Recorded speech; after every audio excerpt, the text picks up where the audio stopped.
Que noite mais funda calunga no porão de um navio negreiro. Que viagem mais longa candonga, ouvindo o batuque das ondas, compasso de um coração de pássaro no fundo do cativeiro. É o samba do mundo calunga, batendo samba em meu peito.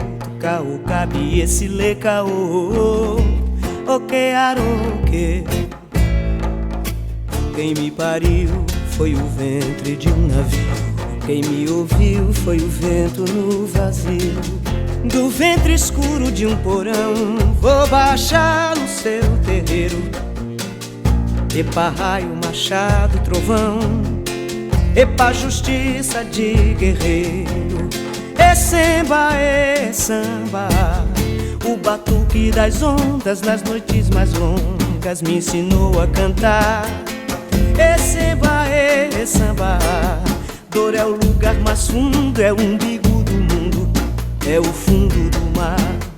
É samba, no balanço das ondas, o que arô me ensinou a bater seu tambor. É samba, no escuro porão eu vi o clarão do giro do mundo. Quando eu penso em vivência em relação com o mundo, me remete a cada um de nós. Mesmo acumulando informações ao longo dos anos, seguimos sendo alunos. Até mesmo quando somos professores, o dito formador de todas as profissões, que exerce o poder de auxiliar na formação de um cidadão, estimulando a inclusão com voz e ação. Grandes responsabilidades vêm junto a essa missão, tendo em vista a grande credibilidade que a maioria dos alunos dão.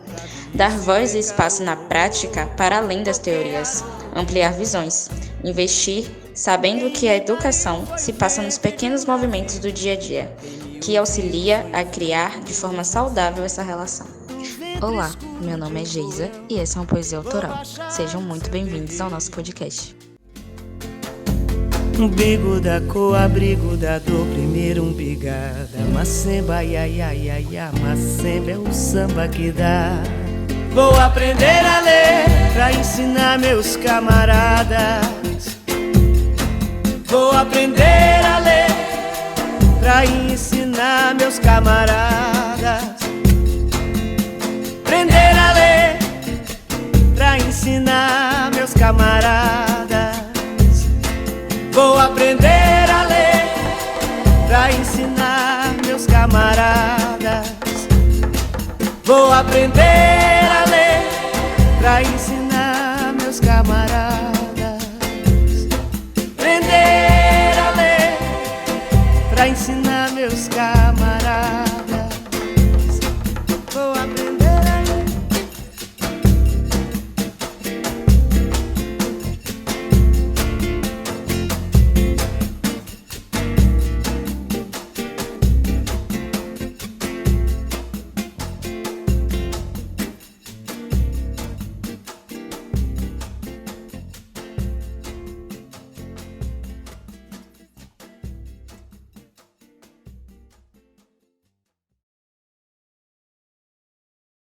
E aí, gente, tudo bom? Eu sou Maria Eduarda Madu, eu sou estudante de letras na UFBA, Letras Vernáculas, no noturno. A gente está fazendo esse podcast aqui como trabalho para a disciplina de didática, e a ideia é que a gente apresente várias concepções pedagógicas, né, ao longo dos episódios. Hoje eu chamei a minha amiga, se apresente aí, por favor, amiga. Olá a todos, eu sou a Laíris Magalhães, eu também sou estudante de Letras Vernáculas na UFBA e também estou participando aqui do podcast. A ideia é a gente apresentar tendências pedagógicas e a gente está falando sobre o que é a tendência pedagógica crítico-social dos conteúdos e como é que surge, né? Então, na real, a gente vai considerar que as propostas da tendência pedagógica crítico-social dos conteúdos, elas foram desenvolvidas aqui no Brasil, o grosso, por Saviani, né, a partir da década de 1980, ali mais ou menos, mas a gente também tem uma galera que está envolvida aí na produção sobre a tendência pedagógica crítico-social dos conteúdos e que também escreveu bastante sobre isso, destacando aí Libânio, que escreveu sobre isso em 1985, Aranha em 1996, e ainda tem mais um monte de gente aí que fala sobre pedagogia e que estuda pedagogia de maneira geral e que falou sobre a tendência pedagógica, desenvolveu, né, os pressupostos da tendência pedagógica crítico-social dos conteúdos aqui. No caso de Saviani e de Libânio, eles se baseiam muito nos escritos de Marx, Gramsci e Schneiders, né, que são teóricos progressistas, teóricos de esquerda. No caso de Marx, ele é bastante conhecido aí, né, pelo desenvolvimento do método do materialismo histórico, e eu já vou falar um pouquinho mais sobre isso, porque é importante para a gente aqui, quando a gente estiver pensando a pedagogia crítico-social dos conteúdos. E a diferença dessa tendência pedagógica para as outras que a gente já ouviu falar aqui na matéria é a preocupação com a transformação social através da compreensão da realidade. Então, é enxergar muito a escola dentro desse lugar de uma ferramenta para transformar a sociedade. Só que ela também se distingue um pouco de outras tendências progressistas, né? Tem aí uma certa crítica a outras tendências progressistas também. A gente vai tratar disso também especificamente em cada um dos casos.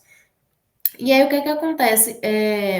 Para Libânio e para Saviani, é importante a questão dos conteúdos na tendência pedagógica crítico-social, porque a assimilação desses conteúdos de uma forma concreta, que é baseado na realidade que o aluno vivencia, né, no contexto sociocultural daquele aluno especificamente, como isso é trazido para dentro da sala de aula, para que o aluno consiga enxergar a materialidade daquele conteúdo que ele aprende na escola, com aquilo que ele vivencia no cotidiano dele, esse domínio desses temas, desse conteúdo pragmático, é importante para que esse aluno consiga compreender a construção do mundo em que ele está inserido. Então, como é que funciona o mundo do trabalho hoje dentro de uma sociedade capitalista e como é que isso influencia na vida dele, nas possibilidades que ele tem para existir dentro dessa sociedade. É necessário que você tenha um certo domínio de conteúdos pragmáticos para que você consiga entender como é que você é colocado enquanto sujeito dentro dessa sociedade. E é a partir dessa compreensão do domínio deste tema, a gente consegue pensar em ferramentas para libertação do indivíduo, ferramentas para acabar com a desigualdade, ferramentas para a gente ter aí uma equidade dentro dos sujeitos da sociedade, né? Então, Libânio coloca a escola como um instrumento de apropriação do saber concreto, desde que esse saber concreto ele se preste, ele sirva aos interesses das classes populares. Então, essa é uma grande diferença, né? A gente está pensando aí na democratização do saber, do domínio do saber pragmático, para essa camada da população que nem sempre tem acesso a isso, e destacar justamente por que esse acesso é importante. Então, ele diz que a difusão de conteúdos é tarefa primordial dessa tendência.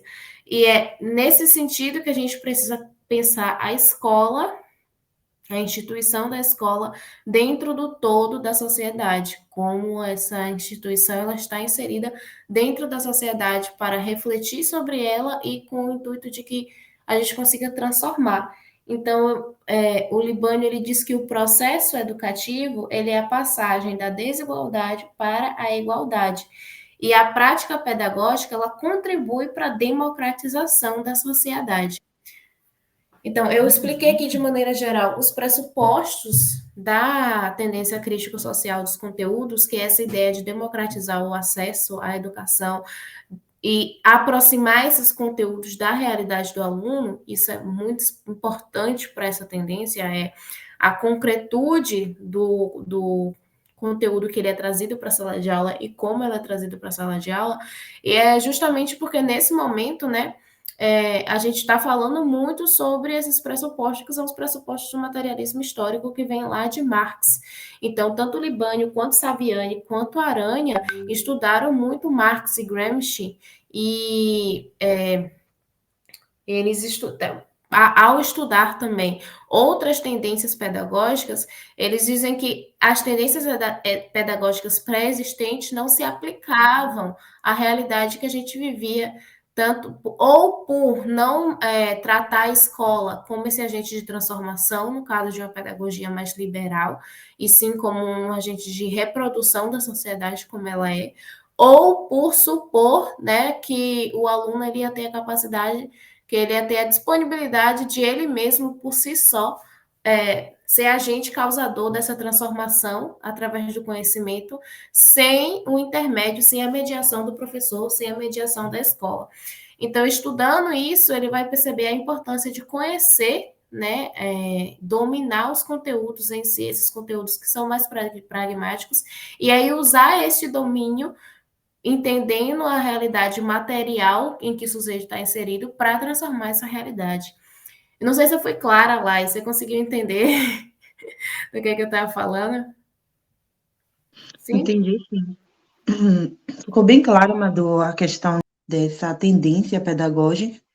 E, assim, agora que já sabemos os aspectos políticos e sociais que embasaram e contextualizaram essa tendência pedagógica, vamos falar sobre a proposta dessa tendência, né? O papel da escola, os conteúdos programáticos e os seus métodos.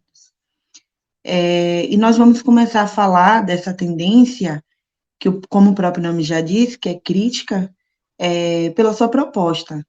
Essa pedagogia, ela faz uma análise crítica dos conteúdos ministrados em sala de aula, buscando uma educação de qualidade para todos.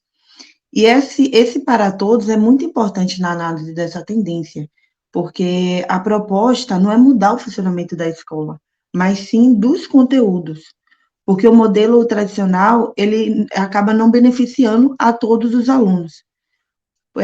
Se o conteúdo ministrado em sala de aula faz parte da realidade de um e não de outros, é uma corrida desigual. Então, por exemplo, se a gente tem dois alunos em realidades diferentes, né? A gente tem um aluno que vem de uma classe média alta, em que ele tem acesso a uma cultura dita erudita, né? Músicas clássicas, o cânone, etc.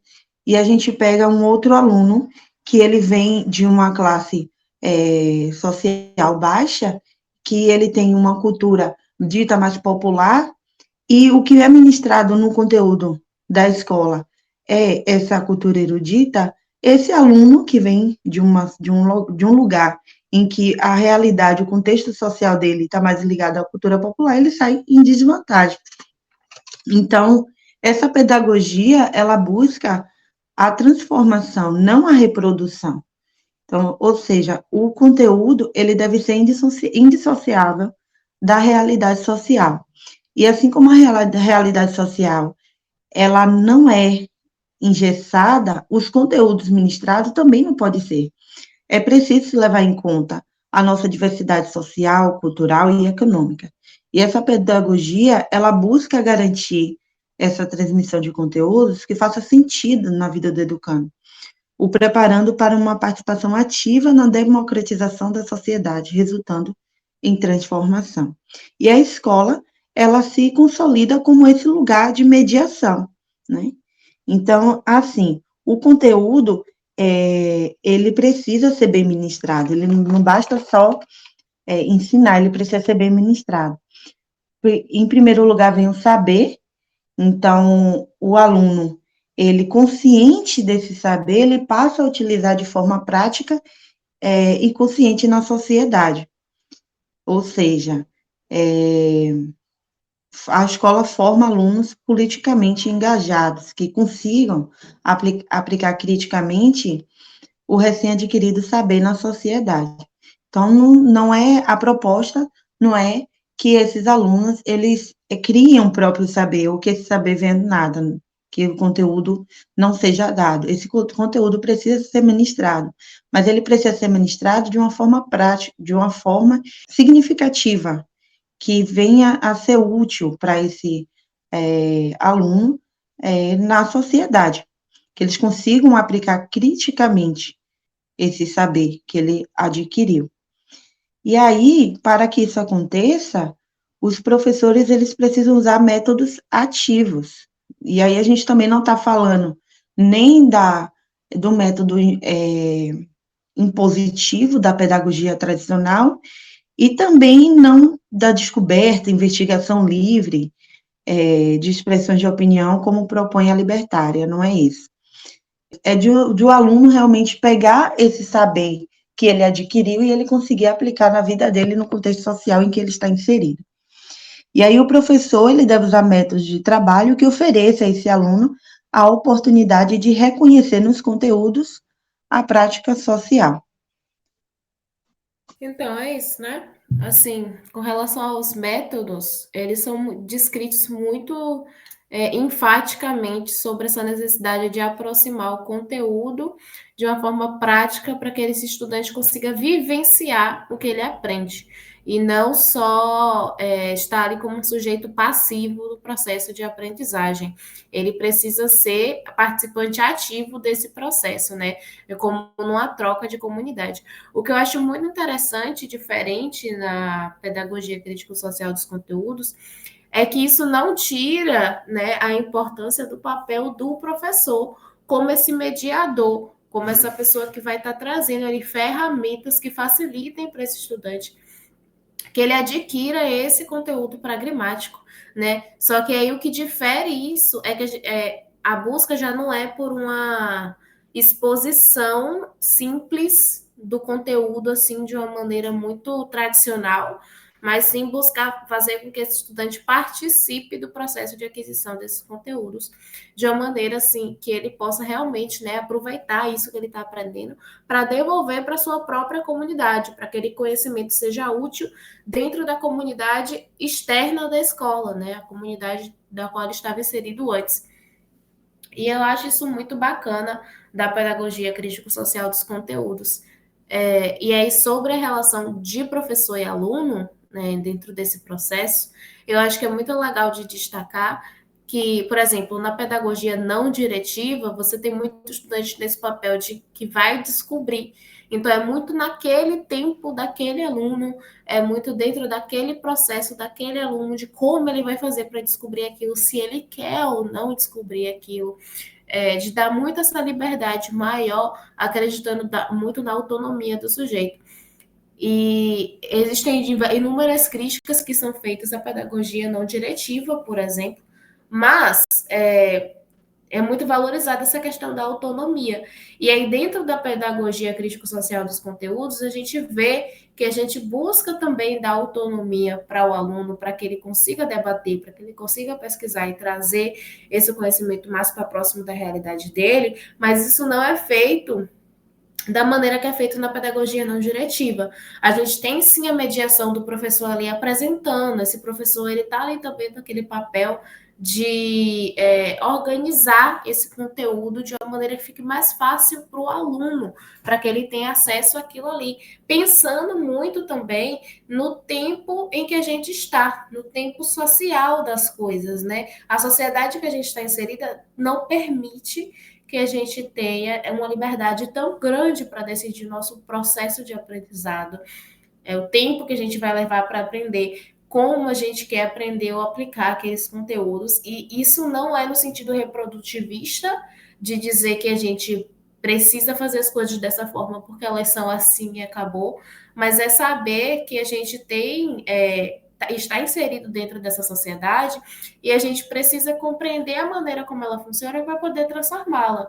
Então, não adianta fugir muito e achar que ele cita até o exemplo no texto que a gente viu como um artigo para essa proposta que ele fala, não adianta achar que o filho do operário vai do nada decidir que é o momento dele de aprender. A gente precisa incentivar, a gente precisa trazer ele para participar desse processo. E aí é que está o papel do professor. Mas nunca é impositivo, nunca é no sentido de obrigar aquele aluno a fazer aquilo ou de dizer que é assim e acabou. É mais no senso de diálogo mesmo. Não sei se você concorda com esse posicionamento. Não, super concordo. Esse meio termo aí, né? Tanto não nem impor e também não deixar livre demais, né? Porque é preciso dessa mediação. Não dá para poder acreditar que a criança ela vai criar o saber do nada. Ela precisa aprender, ela precisa desse saber, dessa aquisição, é, dessa transmissão de conhecimento, mas ela precisa também ver praticidade nisso, como ela pode usar isso na vida dela, no contexto social dela. Então, mas ela também não vai receber isso do nada, sem nenhum auxílio, ela precisa de um mediador, ela precisa desse papel do professor aí. E aí eu lembro que quando eu estudava quando eu estava no ensino fundamental, eu costumava brincar com os professores perguntando sobre isso, sobre como que eu ia usar aquele assunto, aquele conteúdo na minha vida, né? Mas eu não que eu tivesse, talvez tivesse alguma crítica, mas não uma crítica tão intencionada assim, sabe? Era mais no sentido de brincar mesmo, mas faz muito sentido. Eu perguntava para o professor onde que eu ia usar, onde eu iria usar o Bhaskara na minha vida, por exemplo. Por que a gente tinha que gravar todas aquelas fórmulas onde que eu iria usar? E normalmente não vinha uma resposta satisfatória, né? Era tipo, só sente aí e grave.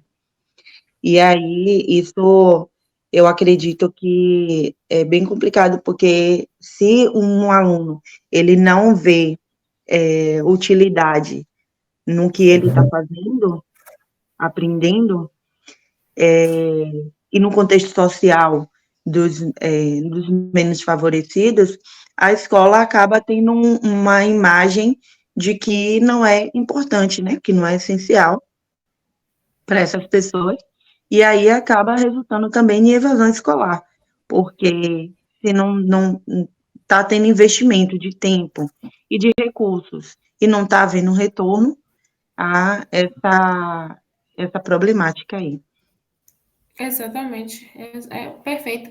E eu penso muito nesse sentido, de quanto a gente observa isso analisando nossa própria trajetória escolar. Teve um outro artigo que eu tenho até em mãos aqui, que é um grupo de pesquisadores da do curso de pedagogia de outra faculdade, e eles fizeram uma análise sobre como a pedagogia crítico-social dos conteúdos está sendo aplicada dentro da sala de aula. E era um questionário, e aí tinham, dentre as alternativas, aquilo que os professores escolhiam como sendo parte da prática político-pedagógica deles. E aí muitos dos professores, ele dá o dado de 65%, né, dos professores, responderam aquilo que era condizente com a pedagogia crítico-social dos conteúdos dessa alternativa. Só que eu achei isso extremamente curioso, porque eu, enquanto aluna, eu não me lembro de ter tido respostas satisfatórias de todos os meus professores.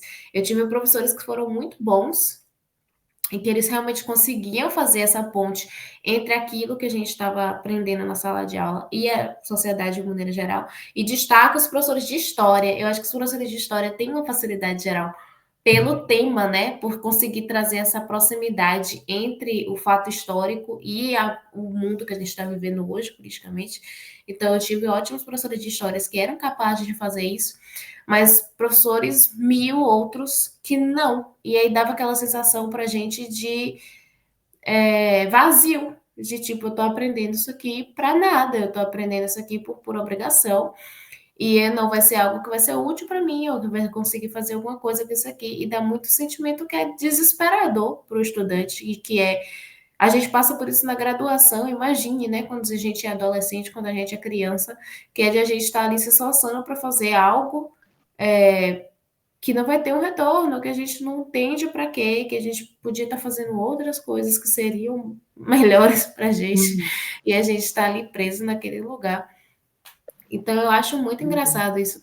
Você lembra de algum professor seu que você diz assim, poxa, esse professor conseguia trazer esse método para a sala?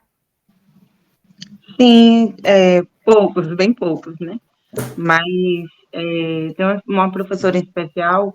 Eu costumo dizer que eu demorei um pouquinho para. Não, eu não tive um bom ensino, um ensino público, mas não, eu não falo nem muito do conteúdo, mas no sentido de que eu demorei para entender a importância da escola, assim, dentro do meu contexto, né? E aí eu tinha uma professora que ela fazia e algo interessante é que eu acabava estudando somente para a nota, né? Para conseguir a nota para poder passar de ano, porque o objetivo era passar, era não perder. Então, eu estudava só para isso. E aí, quando ela percebeu que eu estava fazendo isso, ela me chamou para conversar e tal. E ela era muito assim, não só comigo, mas com as turmas e tal. Então, assim, eu teve outros professores, mas em especial eu lembro dela, dessa preocupação de fazer a gente enxergar como que a gente ia utilizar aquilo que a gente estava aprendendo dentro do nosso contexto, assim.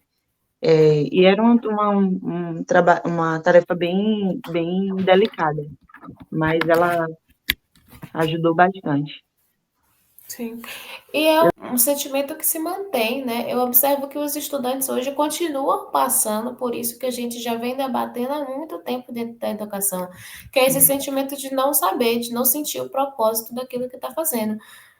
Eu vejo muitos jovens que também estão nessa, de tipo, eu podia estar aprendendo outras coisas, inclusive coisas que são questionáveis, né? Tipo, a pessoa tá, não, eu devia estar aprendendo sobre controle financeiro.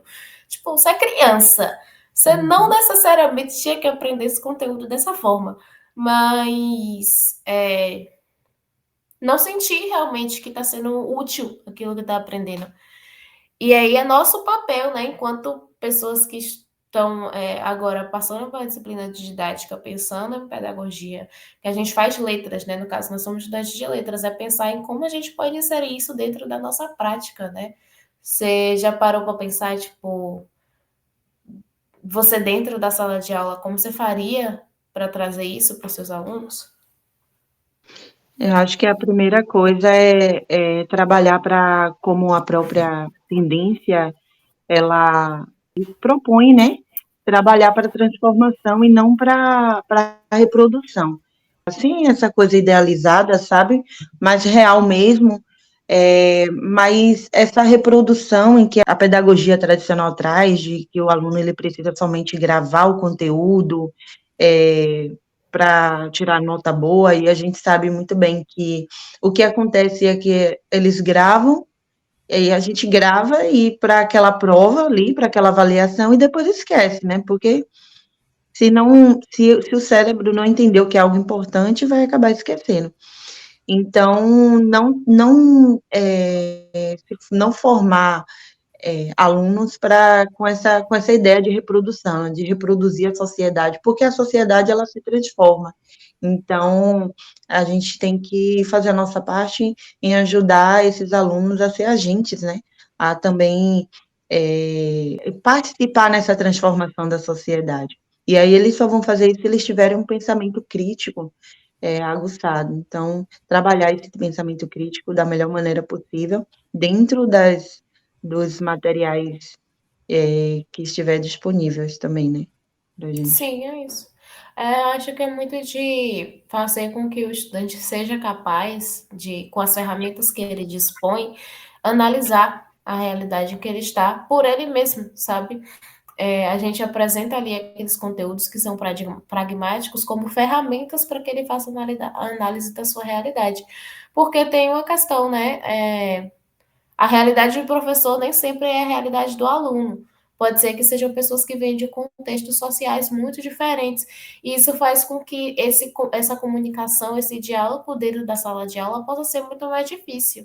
Eu penso muito nisso enquanto futura professora, de qual que é o lugar que eu estou partindo, né? Porque existem experiências que, para mim, são muito significativas, outras que são muito comuns, mas que elas podem ser completamente diferentes dentro do universo do meu estudante. Então, é muito de saber ouvir. Mas eu penso também na minha prática de ser uma prática de tornar que o meu aluno seja capaz de fazer análise independente de mim. Independente de eu estar ali segurando a mão dele, de eu estar ali mostrando, apontando, que ele seja capaz de trazer para mim as suas próprias inquietações, de trazer para mim as minhas próprias contradições enquanto a professora, dizer, professora, a senhora está falando, mas assim, talvez não seja coerente com a realidade que eu estou vivendo e que a gente possa trazer isso para debate dentro da sala de aula. Eu acho que a pedagogia crítico-social dos conteúdos também vai nesse sentido, de fazer com que esse diálogo ele aconteça, mesmo que a gente esteja falando de pessoas de contextos diferentes. Porque daí é que tá, né? A gente geralmente pensa assim das classes populares como uma grande maçaroca de gente tudo igual. Mas a realidade é que, assim, a gente está muito dividido por camadas, né? As realidades, elas são muito distintas aí de lugar para lugar, de pessoa para pessoa. A gente tem aí milhares de segmentações por gênero, por sexualidade, por faixa etária, por situação socioeconômica. Então, assim, a gente precisa estar aberto a estar pensando sobre esse tipo de coisa. Exatamente, porque se a gente não levar em conta essa diversidade cultural, social e econômica, a gente vai estar só reproduzindo uma sociedade desigual mesmo, né? E a escola, ela está dentro da sociedade, mas ela é a, a, o ponto de partida ali para a transformação da sociedade, né? Então, é preciso, sim, pensar criticamente e é preciso levar essa diversidade em consideração dentro da sala de aula, porque senão estaremos só reproduzindo e criando vantagens para alguns alunos e desvantagem para outros alunos. E aí que entra o que você falou, a equidade. A gente criar oportunidades iguais. Sim.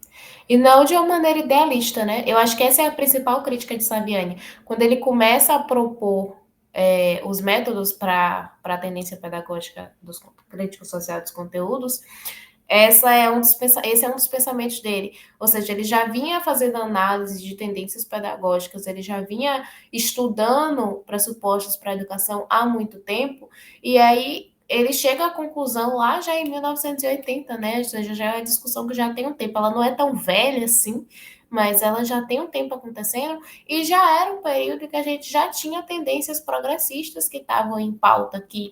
A gente já tinha passado na nova escola, a gente já tinha estudado Paulo Freire, a gente já estava em outro momento e ele chega e fala assim: a gente precisa fazer a crítica, a gente precisa avaliar esses conteúdos e a posição da escola dentro da sociedade, só que a gente não pode ser tão idealista. A gente precisa que esses conteúdos eles sejam trabalhados e que a gente consiga manter uma certa constância, até porque isso é importante para o nosso aluno. Né? Então, assim, é no sentido de transformar, a gente precisa transformar, mas é como a gente vai fazer para transformar essa sociedade partindo aí da escola, né, dessa instituição. É isso, Lai. Você tem mais alguma coisa para acrescentar? Não, somente que essa transformação ou esses conteúdos trabalhados, eles devem ser constantemente revisados, né? Não adianta chegar e fazer, vamos avaliar esses conteúdos, analisar eles criticamente agora, e aí achar que daqui a 10 anos a sociedade vai continuar a mesma coisa e que esses conteúdos que a gente analisou agora vai estar servindo para daqui a 5, 10 anos. Esses conteúdos, eles precisam ser constantemente analisados e adaptados à sociedade em que ele está sendo ensinado, né, inserido. Sim, exatamente. Isso vale para todas as áreas, né? Eu acho que a gente faz muito revisionismo com as humanas. As ciências humanas, elas estão mais passíveis de revisionismo, né? Porque passam ali pelas transformações sociais. E a gente tende a pensar que as exatas, elas estão aquém disso, né? Elas não participam desse processo. Mas participam sim, entendeu? Inclusive, estão aí os estudantes para questionar por que eles estão fazendo determinadas coisas. Por que a gente precisa fazer a fórmula de Bhatt? Exatamente. Até hoje, não achei uma resposta válida para me explicar Pitágoras. Só sei que serve, porque aquele número 3, alguma coisa lá, mas é verdade. 3,14, mas aí é do círculo. Aí, tá vendo? Tá vendo? Meu O Deus. pessoal que vai ouvir a gente vai vir comentar. Eu acho melhor Nada a voltar ver para isso. o humano.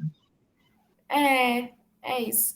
E aí, assim, eu era super a estudante questionadora que falava, amado, eu não vou usar isso aí, eu nem gosto, não vou fazer outra coisa. Vou fazer letras, que é para me afastar o máximo possível de Pitágoras e Pi e qualquer coisa que envolvesse a matemática. Mas assim, não estamos livres, né? Tá aí em sintaxe para mostrar que a vida é um grande uso da lógica e que a gente precisa desses conhecimentos aí que também estão dentro das ciências exatas e que a gente Sim, tende, né, a achar que não vão mudar e mudam-se. Tudo muda, precisam né? sim. E é isso que Saviani ele deixa claro, né? É preciso ensinar os conteúdos, só que esses conteúdos precisam ser ensinados, muito bem ensinados. É preciso mostrar como usá-los na prática, né? Para que esse conteúdo faça sentido na vida do aluno. Mas não necessariamente vai deixar de ser ensinado. Sim, exatamente. Até nossas próprias questões identitárias, nossas questões de comunidade, por exemplo.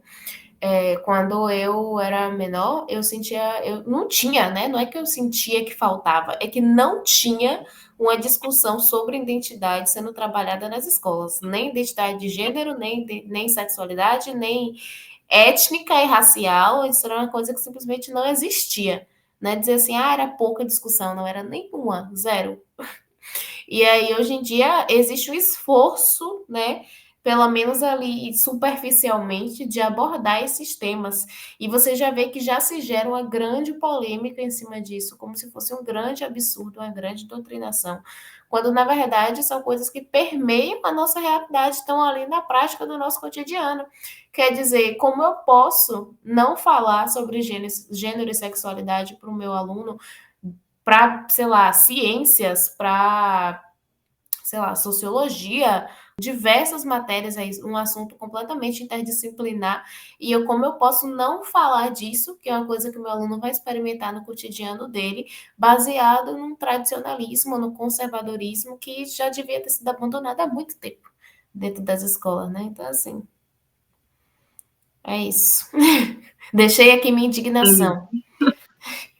Já fiz a crítica.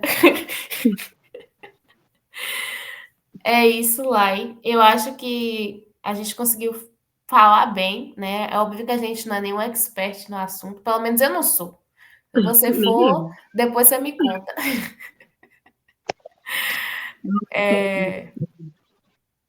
A gente conseguiu falar bastante coisa sobre a pedagogia crítico-social dos conteúdos. Eu espero que a Hum. galera tenha conseguido entender.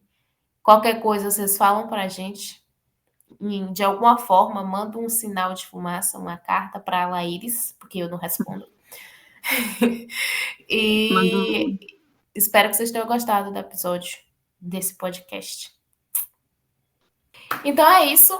Preciso agradecer a Lai por ter vindo hoje, mas também preciso agradecer ao nosso editor maravilhoso, Edson, nossa roteirista Geisa, né, que ficaram todos aí com a parte técnica.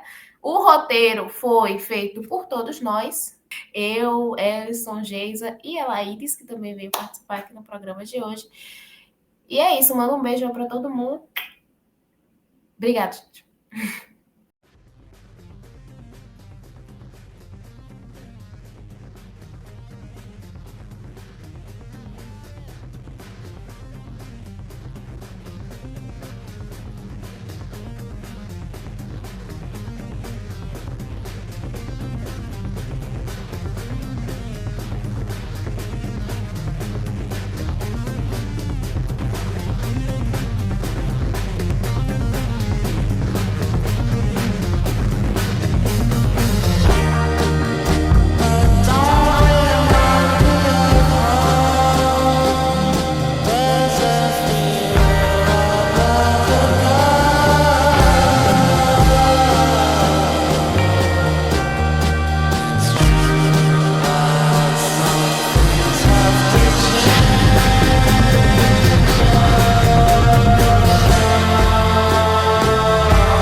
Tenho uma sensação de sede constante em meus dias.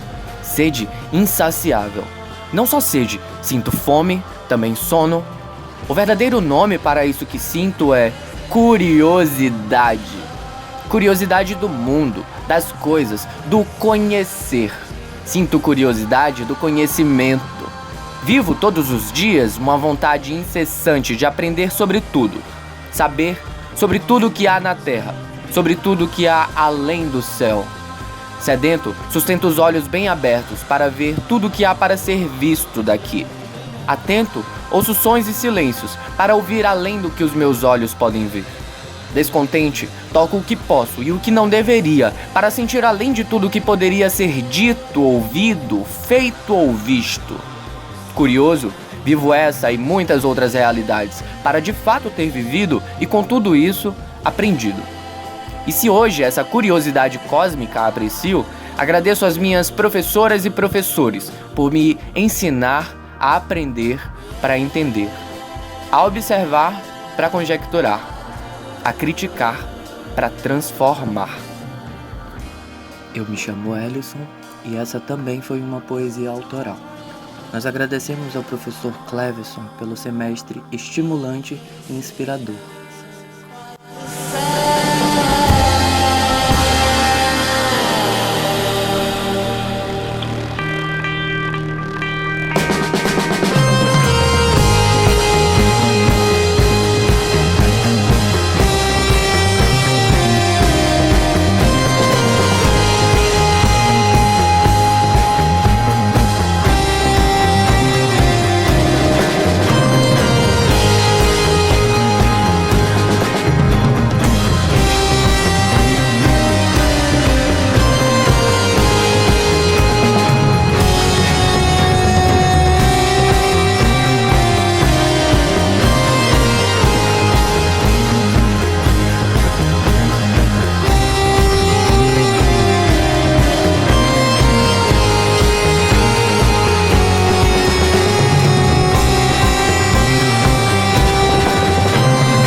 Esperem o próximo. Esperem o próximo daqui a 500 anos, quando eu tiver coragem de gravar alguma coisa de novo.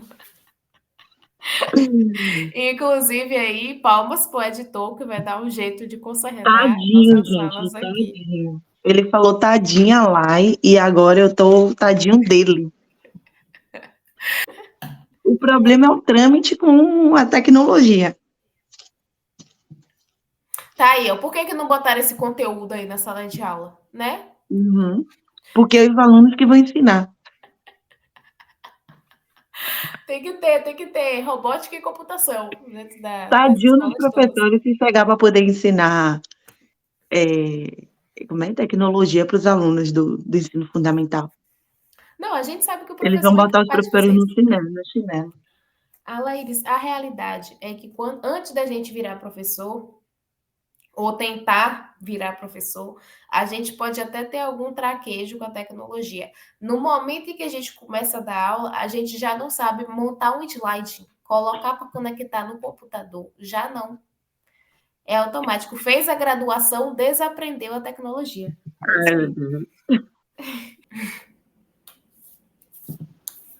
Foi? Não foi? Acho que foi. Talvez. Grava de novo. Ellison, se apresenta. E meninas, não foi não. A gente vai ter que começar do começo agora. Quê?